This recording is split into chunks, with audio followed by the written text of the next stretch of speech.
Board of Education and the superintendent on investing more funding into restorative justice and positive behavior support programs, counselors and staffing to support our students' social and emotional needs. Thank you very much for those actions. We wanted to comment on, we know this morning there were large numbers of parents, students, and organizations that came out in support of Rafe Esquith, who is a UTLA member. We do want due process, of course, to be followed in his case. We went through months of work with your negotiating team to create new contract language to make sure that people were owed due process at the same time as making sure that we look at student safety as priority number one. We needed to do that to make sure to bend the stick away from John Daisy's overreach by creating the teacher jail system.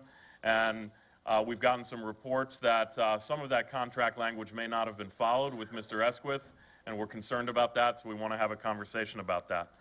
I want to talk about SRLDP and adult education for a moment. We have, as UTLA's All the Pieces Matter campaign over the course of the last few months, you've heard from people like Carla Tejeda, who is a deaf adult education student who depends on adult education services. You've heard from people like Marif Brown, an SRLDP parent who depends on that program. Our priorities remain when it comes to serving our youngest learners. Our priorities remain to maintain as many seats as possible. That's an educational justice issue. To reaffirm the need for credentialed teachers with our youngest learners, to rescind the RIFs and stabilize programs, to not rush into anything too quickly, whether it be a transitional program or whatever. We've rushed into MISIS before, we've rushed into other things before and paid the price. Please don't rush into anything too quickly. And finally, we want to make sure that we have a committee, a task force with SRLDP educators that is leading around any transitions or any changes to that program having to do with curriculum or length of time in the classroom or facilities or outdoor education, all of which we, of course, support. We want it to be developmentally appropriate, and we want educators involved in a task force. Finally, on adult education, I've been gratified to have conversations with the superintendent, probably more often than he wants, about adult education. And what I've put forward has been consistent, and I believe there's agreement on this. Let's lead as LAUSD around adult education. Let's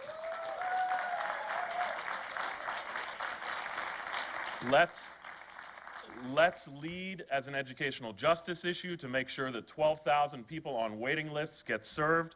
Let's lead in the consortium. Let's lead in ESL classes for immigrants and other populations. Let's lead in career and technical education, which can be an ADA issue and a growing of LAUSD issue. And let's rescind the RIFs to make sure that we keep and expand adult education in LAUSD. There are some things that some of us may need to agree to disagree on. Some of the older adult education programs, we're going to continue to push on that. We believe it's important. But overall, we think we can work together in leading around adult education. I'll make a couple other comments on adult education quickly. There's $75 million in maintenance of effort money coming.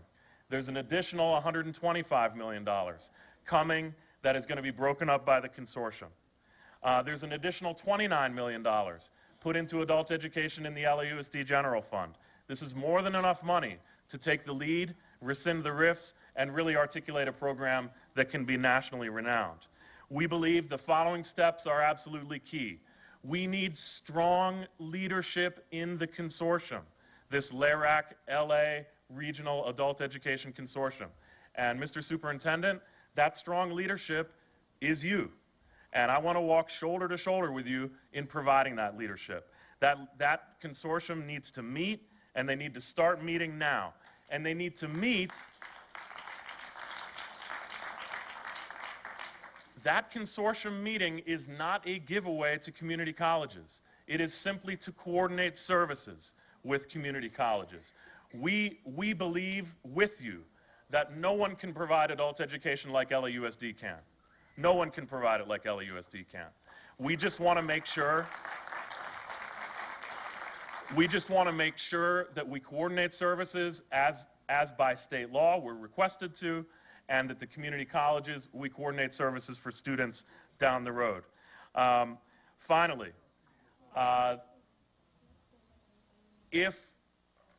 we hope that these RIFs are rescinded in the next 7 days, obviously. If for some reason they are not, there is a precedent for bridging people's health benefits until they are rescinded. We understand there are state monies involved, etc. But let's work to stabilize for our students, for our programs, and for our educators, and make sure that no one is harmed if things do go beyond a week. I was encouraged by what Justo Avila said this morning regarding the possibilities of doing that, but frankly, I was more encouraged by the conversation I had with the superintendent yesterday, where he expressed his view on the adult education RIFs.